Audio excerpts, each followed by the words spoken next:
నమస్తే. ప్రస్తుతం మనతో పాటు గ్రూప్ 4 1:3 సంబంధించిన అభ్యర్థులు అయితే గాంధీ భవన్కి వచ్చారు. వినతి పత్రం వేయడానికి వచ్చారు. వాళ్ళ సమస్య ఏందో వాళ్ళ మాటల్లో తెలుసుకుందాం. ఏంటి అసలు విషయం ఏంటి?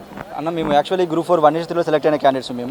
మా ప్రాబ్లం ఎక్కడ వచ్చేసి ఏమైందంటే 1:3 డీవీ గిట్లా మాదంతా కంప్లీట్ అయింది. మా ఫైనల్ లిస్ట్ రావాల్సి ఒకటే ఉంది మాకు. అది ఫైనల్ లిస్ట్ వచ్చే కంటే ముందు చాలా నోటిఫికేషన్ల యొక్క డీవీస్ కానీ ఇంకా వేరే ఏం కంప్లీట్ కాలేదు. సో వేరే ఉద్యోగాలు అంటే మిగతా 15-16 డిపార్ట్మెంట్కి సంబంధించిన ఉద్యోగాలు అవి ఎప్పుడో తెలియదు కాబట్టి అందులో జాబ్ వచ్చిన వాళ్ళు కూడా ఇందులో డీవీకి అటెండ్ అయ్యి ఉన్నారు.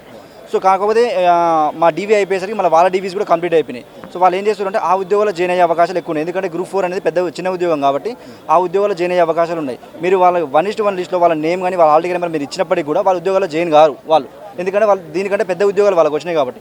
అందుకని మేమేం చెప్తుంటే ప్రభుత్వానికి ఒక అన్విల్లింగ్ ఆప్షన్ అనేది ఇచ్చేస్తే ఎవరికైతే మాకు ఈ ఉద్యోగం ఇష్టం లేదు, వేరే ఉద్యోగం జాయిన్ అయితే ఈ ఉద్యోగం ఇష్టం లేదని వాళ్ళు అన్విల్లింగ్ ఆప్షన్ వాళ్ళు పెట్టేసుకుంటారు. అన్విల్లింగ్ ఆప్షన్ పెట్టేసుకున్న తర్వాత మిగిలిన వాళ్ళతో మీరు ఫైనలిస్ట్ ఇచ్చేసేయండి మేము అంటుంది.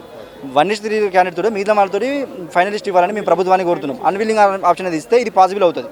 అంతే తప్పితే ఇంకా వేరే మార్గం అనేది ఉండదు. దీనివల్ల ఏమైందంటే 2000 నుంచి 3000 వరకు బ్యాక్లాగ్ పోస్టులు అనేవి బ్యాక్లాగ్ లేకుండా ఉద్యోగాలు ఫిల్అప్ చేసుకోవాల్సిన అవసరం ఉంటుంది. ఇటువంటి విధానానికి జీవో నెంబర్ 81 కానీ 544 జీవో కానీ ఎటువంటి అడ్డంకి మాత్రం ఉండదు. గతంలో కూడా ఒకనొక టైంలో టీఎస్ఎల్బీఆర్ బోర్డు ఏం చేసిందంటే ఎస్ఐ కానిస్టేబుల్ ఉద్యోగాలు రెండింటికి రిజల్ట్ ఒకేసారి వస్తున్న క్రమంలో పర్సన్ టు పర్సన్ మెయిల్ పంపించింది. TSLBR board person to person mail పంపించి మీరు ఈ జాబ్కి మీరు విల్లింగ్ ఉన్నారా లేరా, విల్లింగ్ లేకుండా వాళ్ళని లిస్ట్లో నుంచి వాళ్ళ పేరు తీసి వేరే వాళ్ళకి ఇచ్చేసింది అన్నట్టు. 1:2 వేరే వాళ్ళకి. మేము కూడా అదే రిక్వెస్ట్ని ప్రభుత్వం ముందు ఉంచుతున్నాము. ప్రభుత్వం సానుకూలంగా స్పందిస్తుందని మేము అనుకుంటున్నాము. ఇప్పటివరకు కూడా మేము బల్మూరి వెంకట్ గారిని కలిసాము, మళ్ళీ తిన్మార్ మల్లన్న కలిసాము, కోదండరామ్ సార్ని కలిసాము, మళ్ళీ పీసీసీ ప్రెసిడెంట్ని కలిసాము, మళ్ళీ సిఎస్ మేడంకి లెటర్ రాసాము, జిఐడి డిపార్ట్మెంట్లో ప్రిన్సిపల్ సెక్రటరీకి లెటర్ రాసాము, టీఎస్పీఎస్కి దగ్గర ఒక 4-5 సార్లు లెటర్ రాసాము, సెక్రటరీ సార్ని కూడా ఒకసారి కలిసాము, ఇంతవరకు కలిసాము. సో ఇప్పుడు ఇది కింది స్థాయిలో మనం కలిసి ఇప్పుడు గ్రౌండ్ మంత్రుల స్థాయికి తీసుకొని పోతే సమస్యని కొంచెం తొందరగా సాల్వ్ చేసే అవకాశాలు ఉంటాయి కాబట్టి ఇప్పుడు మేము గాంధీ భవన్ రావడం జరిగింది. అదే ఇప్పుడు చెప్పినట్టుగా చాలా మందిని కలిశారు, ప్రభుత్వంలో ఉన్న వాళ్ళని కానీ సంబంధించిన ప్రజాప్రతినిధులు కూడా పెద్దల్ని కూడా కలిశారండి. అప్పుడు కలిసినప్పుడు కూడా వాళ్ళ నుండి వచ్చిన స్పందన ఏంటి, ఏం భరోసా ఇచ్చారు?